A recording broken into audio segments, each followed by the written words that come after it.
Chapter 53.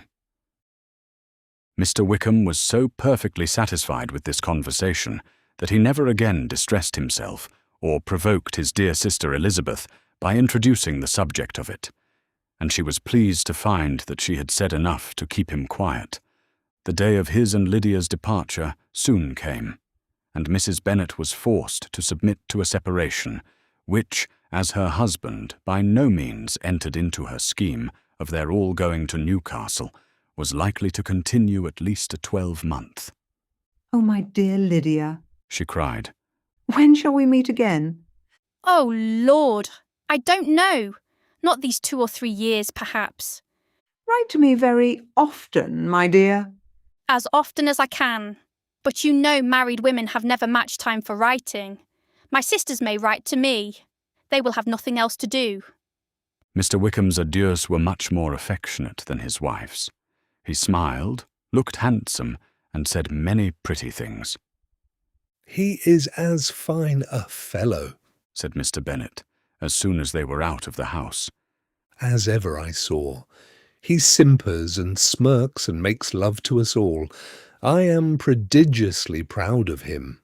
I defy even Sir William Lucas himself to produce a more valuable son-in-law." The loss of her daughter made Mrs. Bennet very dull for several days. "I often think," said she, "that there is nothing so bad as parting with one's friends. One seems so forlorn without them." "This is the consequence, you see, madam, of marrying a daughter," said Elizabeth. "It must make you better satisfied that your other 4 are single." "It is no such thing. Lydia does not leave me because she is married, but only because her husband's regiment happens to be so far off. If that had been nearer, she would not have gone so soon."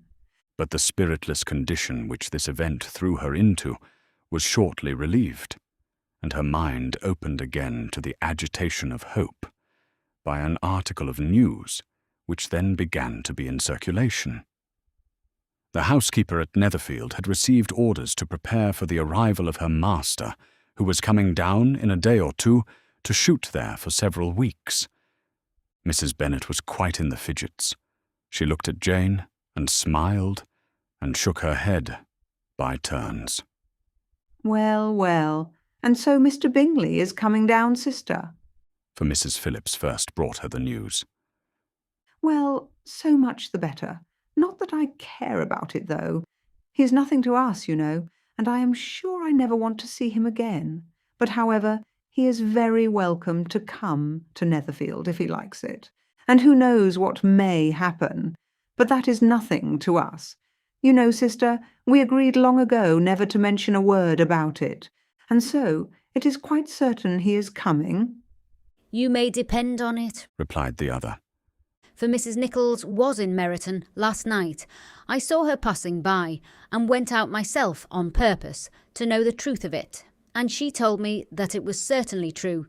He comes down on Thursday at the latest, very likely on Wednesday. She was going to the butcher's, she told me, on purpose to order in some meat on Wednesday, and she has got 3 couple of ducks just fit to be killed." Miss Bennet had not been able to hear of his coming without changing colour. It was many months since she had mentioned his name to Elizabeth. But now, as soon as they were alone together, she said, "I saw you look at me today, Lizzie, when my aunt told us of the present report. And I know I appeared distressed, but don't imagine it was from any silly cause. I was only confused for the moment because I felt that I should be looked at. I do assure you that the news does not affect me either with pleasure or pain. I am glad of one thing, that he comes alone, because we shall see the less of him. Not that I am afraid of myself, but I dread other people's remarks." Elizabeth did not know what to make of it. Had she not seen him in Derbyshire, she might have supposed him capable of coming there with no other view than what was acknowledged, but she still thought him partial to Jane, and she wavered as to the greater probability of his coming there with his friend's permission, or being bold enough to come without it. "Yet it is hard," she sometimes thought, that this poor man cannot come to a house which he has legally hired without raising all this speculation. I will leave him to himself. In spite of what her sister declared, and really believed to be her feelings, in the expectation of his arrival, Elizabeth could easily perceive that her spirits were affected by it. They were more disturbed, more unequal than she had often seen them. The subject which had been so warmly canvassed between their parents about a 12-month ago was now brought forward again. As soon as ever Mr. Bingley comes, my dear, said Mrs. Bennet. You will wait on him, of course. No, you forced me into visiting him last year and promised if I went to see him he should marry one of my daughters, but it ended in nothing, and I will not be sent on a fool's errand again. His wife represented to him how absolutely necessary such an attention would be from all the neighbouring gentlemen on his returning to Netherfield. "'Tis an etiquette I despise," said he. "If he wants our society, let him seek it. He knows where we live. I will not spend my hours in running after my neighbours every time they go away and come back again." Well, all I know is that it will be abominably rude if you do not wait on him. But, however, that shan't prevent my asking him to dine here. I am determined. We must have Mrs. Long and the Gouldings soon. That will make 13 with ourselves, so there will be just room at table for him. Consoled by this resolution, she was the better able to bear her husband's incivility, though it was very mortifying to know that her neighbours might all see Mr. Bingley in consequence of it, before they did. As the day of his arrival drew near, "I begin to be sorry that he comes at all," said Jane to her sister. "It would be nothing. I could see him with perfect indifference, but I can hardly bear to hear it thus perpetually talked of. My mother means well, but she does not know, no one can know, how much I suffer from what she says. Happy shall I be when his stay at Netherfield is over." I wish I could say anything to comfort you, replied Elizabeth. but it is wholly out of my power. You must feel it, and the usual satisfaction of preaching patience to a sufferer is denied me, because you have always so much. Mr. Bingley arrived. Mrs. Bennet, through the assistance of servants, contrived to have the earliest tidings of it, that the period of anxiety and fretfulness on her side be as long as it could. She counted the days that must intervene before their invitation could be sent, hopeless of seeing him before. But on the 3rd morning after his arrival in Hertfordshire, she saw him from her dressing-room window enter the paddock and ride towards the house. Her daughters were eagerly called to partake of her joy. Jane resolutely kept her place at the table, but Elizabeth, to satisfy her mother, went to the window. She looked. She saw Mr. Darcy with him, and sat down again by her sister. "There is a gentleman with him, mamma," said Kitty. "Who can it be?" Some acquaintance or other, my dear, I suppose. I am sure I do not know. "La!" replied Kitty. "It looks just like that man that used to be with him before. Mr. What's-his-name, that tall, proud man." Good gracious, Mr. Darcy. And so it does, I vow. Well, any friend of Mr. Bingley's will always be welcome here, to be sure. But else, I must say that I hate the very sight of him. Jane looked at Elizabeth with surprise and concern. She knew but little of their meeting in Derbyshire, and therefore felt for the awkwardness which must attend her sister in seeing him almost for the first time after receiving his explanatory letter. Both sisters were uncomfortable enough. Each felt for the other, and of course for themselves, and their mother talked on of her dislike of Mr. Darcy, and her resolution to be civil to him only as Mr. Bingley's friend, without being heard by either of them. But Elizabeth had sources of uneasiness which could not yet be suspected by Jane, to whom she had never yet had courage to show Mrs. Gardiner's letter, or to relate her own change of sentiment towards him.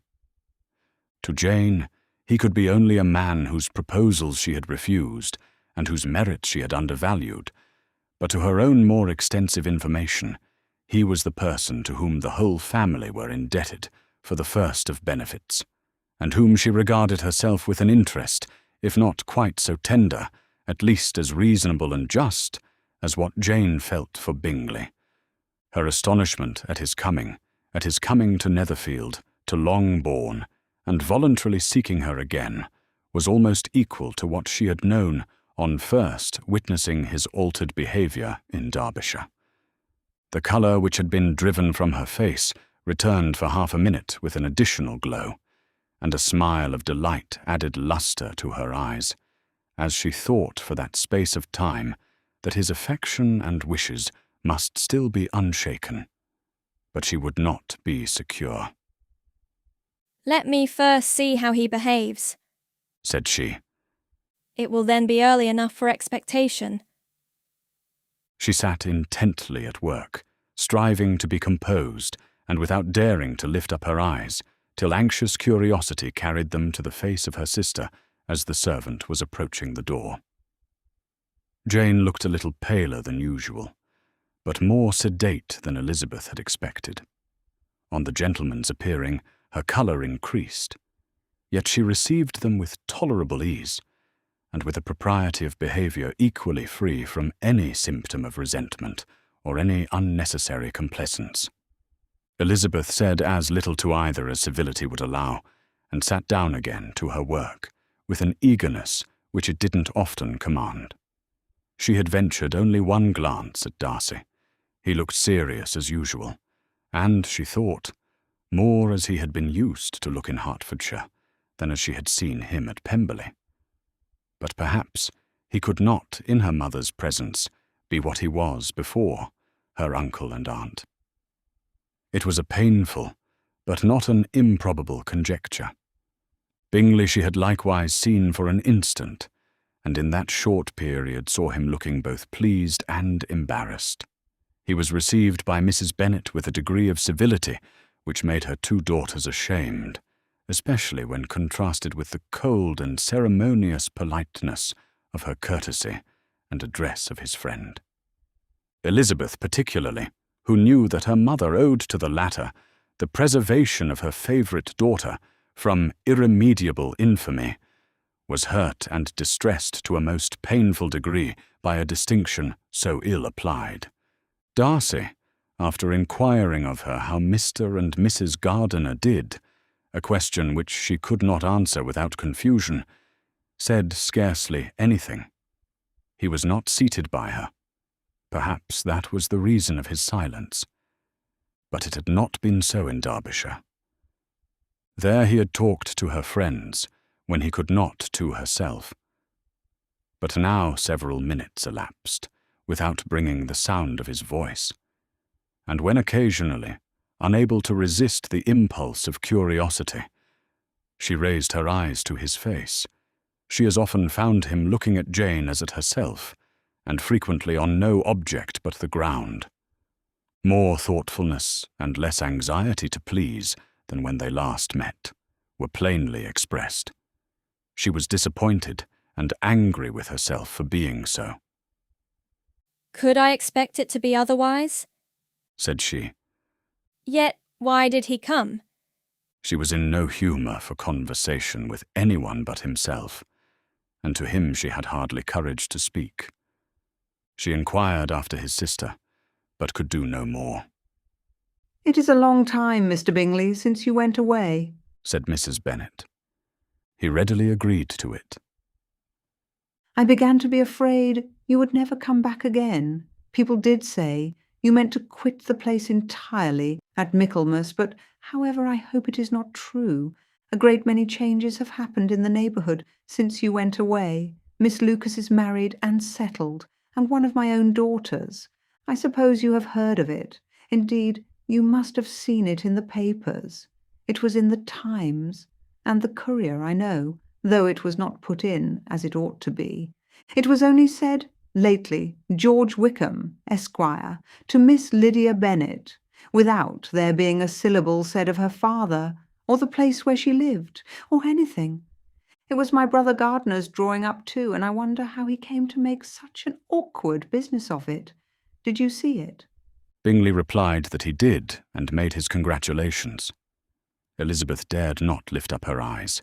How Mr. Darcy looked, therefore, she could not tell. It is a delightful thing, to be sure, to have a daughter well married, continued her mother. but at the same time, Mr. Bingley, it is very hard to have her taken away from me. They are gone down to Newcastle, a place quite northward, it seems, and there they are to stay. I do not know how long. His regiment is there, for I suppose you have heard of his leaving the shire, and of his being gone into the regulars. Thank heaven. He has some friends, though, perhaps not so many as he deserves.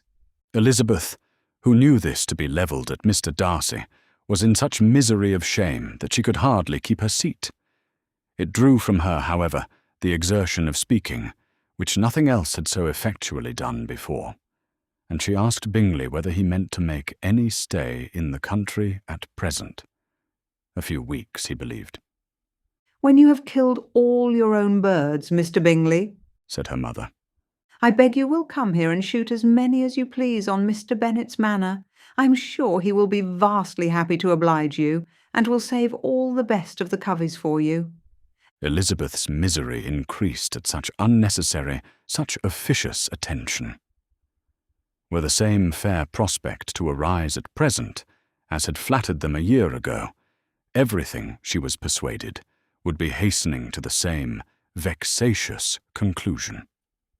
At that instant, she felt that years of happiness could not make Jane or herself amends for moments of such painful confusion. The first wish of my heart, said she to herself, is never more to be in company with either of them. Their society can afford no pleasure that will atone for such wretchedness as this. Let me never see either one or the other again. Yet the misery, for which years of happiness were to offer no compensation, received soon afterwards material relief from observing how much the beauty of her sister rekindled the admiration of her former lover. When first he came in, he had spoken to her but little, but every 5 minutes seemed to be giving her more of his attention. He found her as handsome as she had been last year, as good-natured and as unaffected, though not quite so chatty. Jane was anxious that no difference should be perceived in her at all, and was really persuaded that she talked as much as ever, but her mind was so busily engaged that she did not always know when she was silent. When the gentleman rose to go away, Mrs. Bennet was mindful of her intended civility, and they were invited and engaged to dine at Longbourn in a few days' time. You are quite a visit in my debt, Mr. Bingley, she added, for when you went to town last winter, you promised to take a family dinner with us as soon as you returned. I have not forgot, you see, and I assure you I was very much disappointed that you did not come back and keep your engagement. Bingley looked a little silly at this reflection, and said something of his concern at having been prevented by business. They then went away. Mrs. Bennet had been strongly inclined to ask them to stay and dine there that day, but though she always kept a very good table, she did not think anything less than 2 courses could be good enough for a man on whom she had such anxious designs, or satisfy the appetite and pride of one who had 10,000 a year.